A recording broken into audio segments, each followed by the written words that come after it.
Have you ever started something?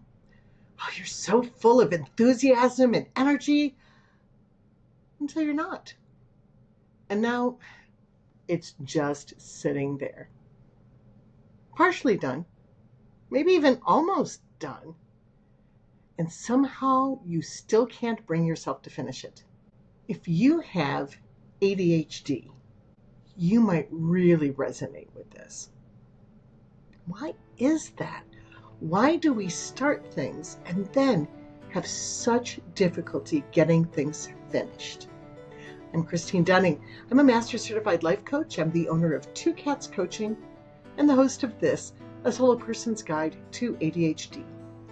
And today we're going to talk about how to finish what you've started. So if you've been following along, in the last episode, we talked about ADHD paralysis, what it takes to get started when your brain says no. By the way, if you haven't seen that, it's episode 32, and I'll put links below. ADHD paralysis means we get stuck and can't start something. And that's really about activation. How do we get ourselves moving in such a way that we can start things? Getting your brain, online, basically. This episode is different because once you've started, now you've got to stick with it. Finishing is not an automatic skill. It's a completely different set of skills than starting. 92% of people who start New Year's resolutions never finish them. No, that wasn't an ADHD tag. That means anybody. So this isn't really just an ADHD problem, although it's harder for us, like a lot of things. So if you're one of those people and you've got a whole bunch of unfinished projects, almost done piles, things you've lost steam on halfway through, believe me, it's not a personal failure. It's a very human pattern. Like last time, this isn't just procrastination. It's not laziness. It's not a lack of discipline. It's a breakdown in follow-through and staying regulated. As somebody with ADHD, some of the things that we tend to lack. We have issues with sustained attention, working memory, task monitoring, motivation regulation, cognitive flexibility. And that means we are more prone to that mid-task slump. We have big issues with completion and follow-through. That's part of our executive dysfunction. In the last episode, our brain was shutting down things before we even started. But here, your brain is losing fuel in the middle.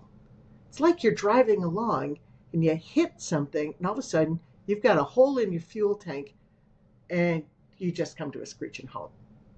And you don't know how to get started again because you don't know how to fix the hole.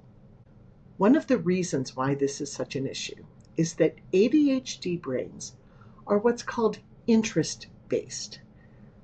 We're really great at things that we're very excited about, at least for a while. That means we follow things that are really engaging in the moment, and most tasks hit a spot somewhere in the middle where it's just not as exciting anymore. And so we lose interest. And that's when our attention slumps. Know that starting requires activation, but finishing requires that regulation over time, which means it is really just a different set of skills.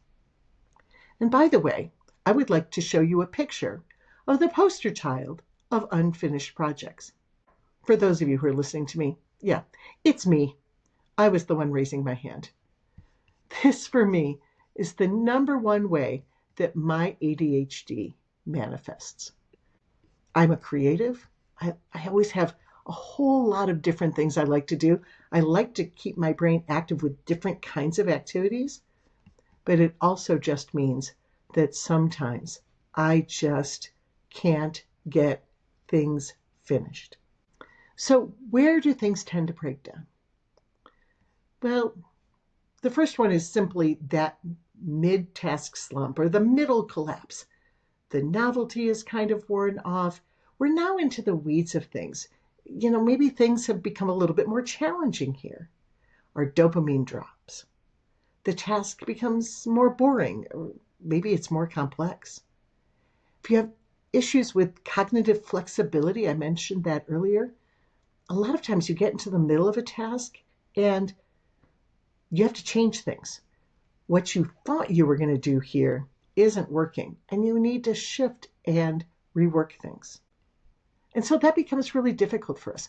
We really don't know what to do when we hit that middle section where things change. Another one is simply the almost done trap. I personally have a few of these that I'm working on right now. I've got things that are really close to finished, and then I could list them for sale. I'd like to make that money, but perfectionism kicks in. Again, these aren't the funnest part of the tasks anymore. This is the drudgery part of a project. And so it feels really hard to get it done. Maybe it needs a skill that you're not very good at or don't know. Any of these things can stop you from moving forward. Another issue is the issue of an open loop. You have too many unfinished tasks, and so you just get cognitive overload. It's like having a whole bunch of tabs open on your computer, and now you're trying to find that document you were working in. You can't even find it. There's so much stuff open. You don't even know what to do. Maybe you've done some brain dumps. I mentioned that last time, and you've put down all these things, but now they're all just sitting there, and you haven't closed any of them, and so it becomes this mental clutter, and your brain just starts avoiding it. I want to give you some ideas on how we can possibly work on finishing things. And like I told you, this is my difficulty too. So I'm listening hard to myself as I try to explain what I should do to finish some of these projects. Number one is make sure you know what done looks like. Your done needs to be visible and concrete. Saying something like, I'm just going to work on my laundry, while working on something isn't the same thing as finishing it. Clothes folded and put away. That's done. Try to take out the ambiguity and have an actual statement of what needs to be the finished product. The dishes are done when the counters are clear, the sink is empty, things are dried and put away, and the dishwasher's running. Step number 2, use completion sprints. Take little short bursts of time to get through projects. I talked about doing just fives at the beginning. We actually do some of these on my webinars. And you get up and you actually do something for 5 minutes. And so if you do this around completion, that will help as well. Take 5-minute or 10-minute or 20-minute sprints to wrap up a project, close a loop. Try using the Pomodoro method, that 5-25-5-25 method that I've talked about so much. It's really especially powerful when you're dealing with some kind of a deadline. Next, just the finish line. Sometimes it's not perfect, but you have to get it to done. I always think about things like books here. Every author I've ever talked to, there just comes a point where if they want it to publish, they have to let it go. It's not perfect, but it's 80, 85, 90%. And you're like, okay, it's done enough to move on. Version 1 is done. Get it to a point where you're comfortable. Not perfect, but you can let it go. The next step is to make sure you're externalizing that process.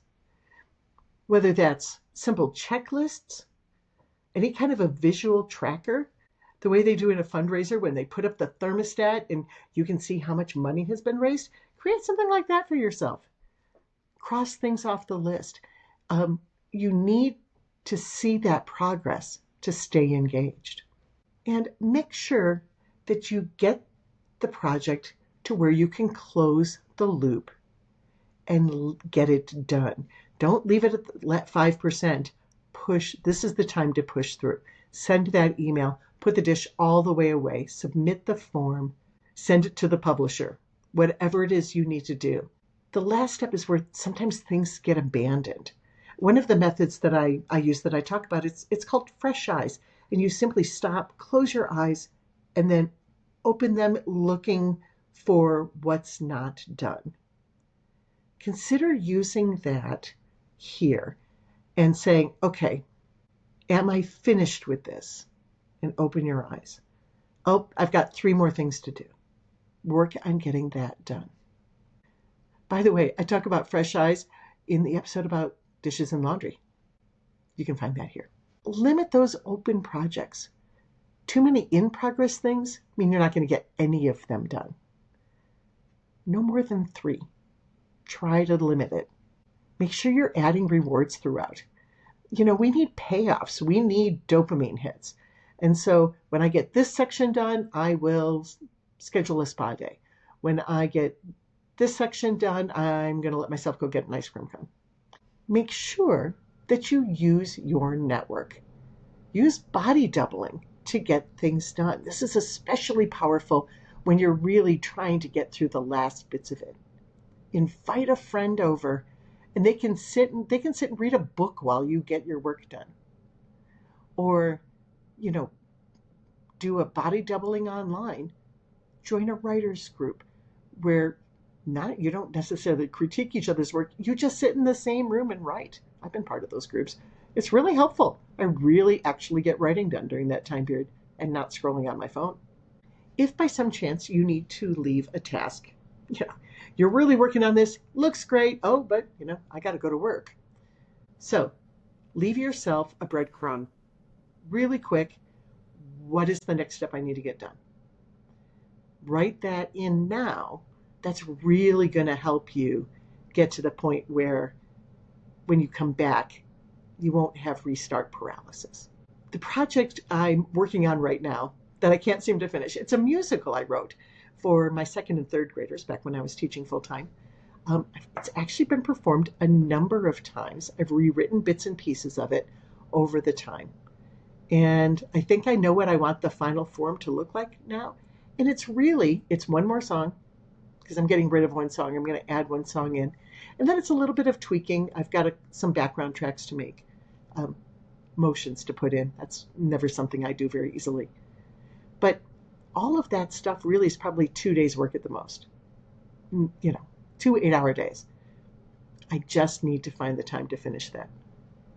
My best example of a time when I promised myself one summer that I was going to write a screenplay. I had some really good ideas. I wanted to see if I could do it. I just wanted to see if I could go from beginning to end and actually write a whole thing. And so I created my outline. I put it on index cards. And then every morning I went to Panera Bread and I sat and I wrote. And I pulled out one index card. And that really worked out well. One of the things is that I was getting stuck on certain scenes that were really hard to write. So I didn't feel like I had to write it in order. I knew what the order was. I also knew that might change. But I wrote the cards that were easy first. By the time I came to that difficult section, the really challenging part, I knew the characters really well. And so it was much easier for me to write that then than if I had tried to just force out something before then. Never did anything with that screenplay, but I'm really proud of myself that I actually wrote it. And I think it wasn't bad. Here's a quick formula for you. Define what you need to get done. Shrink it down so that it is in doable bites. Finish each one of those bites and then close it down. Call it done. Announce it to the world. And I'm so proud of you for getting those things done. Here's my question. What are you almost done with, but not quite? Pick one thing. Work on it. Now, if you're looking at me and going, oh, Christine, that sounds so easy. You make it sound like something I can really get done, but I have been stuck on this problem for a long time. And there's no way I can do it.